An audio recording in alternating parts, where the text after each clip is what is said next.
So I just finished watching Beef Season 1. I did it backwards. I did kind of a Star Wars thing as far as viewing the show out of order. Man, I gotta say, the Mayonnaise Needle Drop by Smashing Pumpkins was fantastic. What a perfect way to end the show. I've actually used that song for one of my film projects in film school, so that's just a beautiful note to end on, literally. And I forgot to mention in my last Beef video that Love Like a Sunset by Phoenix was a beautiful needle drop in the last episode of season 2 that I think works like perfectly well. Like they just know what's up musically.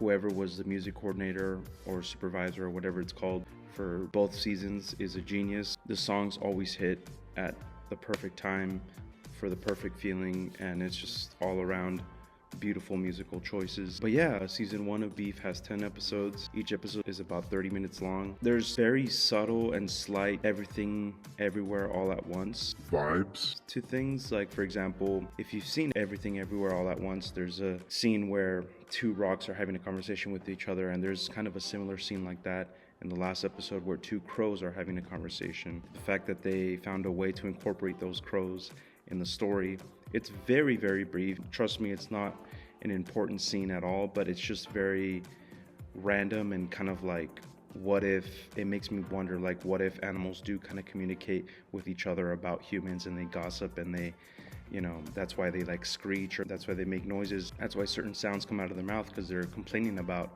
how stupid we are or how we mistreat them or whatever. So the surrealism as far as that goes is top notch. Again, the title cards at the beginning of each episode are fantastic. I love when it shows like an old painting. The backdrop is like an old painting, and then like it shows the title in a very like cool graphically way, and it's like a cool font.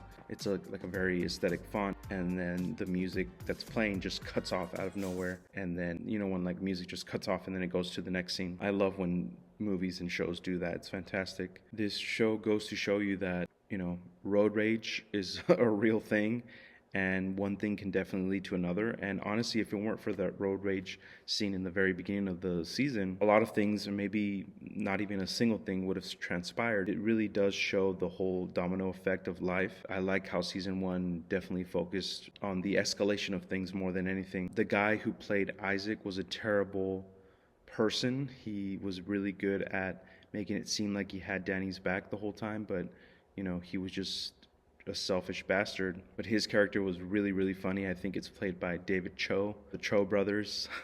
The whole at Cho service thing is hilarious. Honestly, Danny's character is hilarious as well.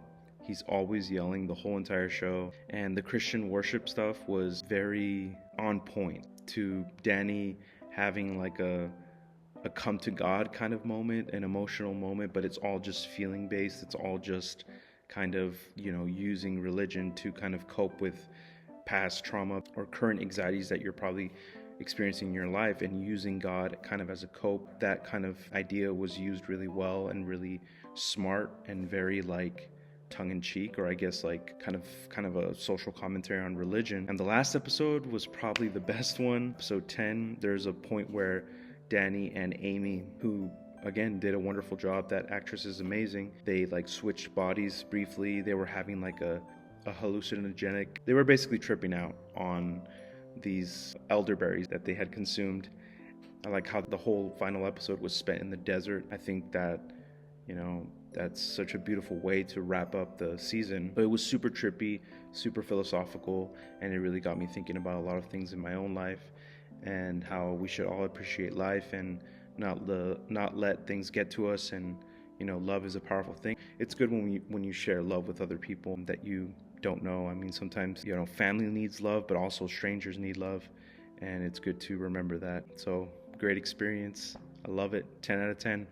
Bye.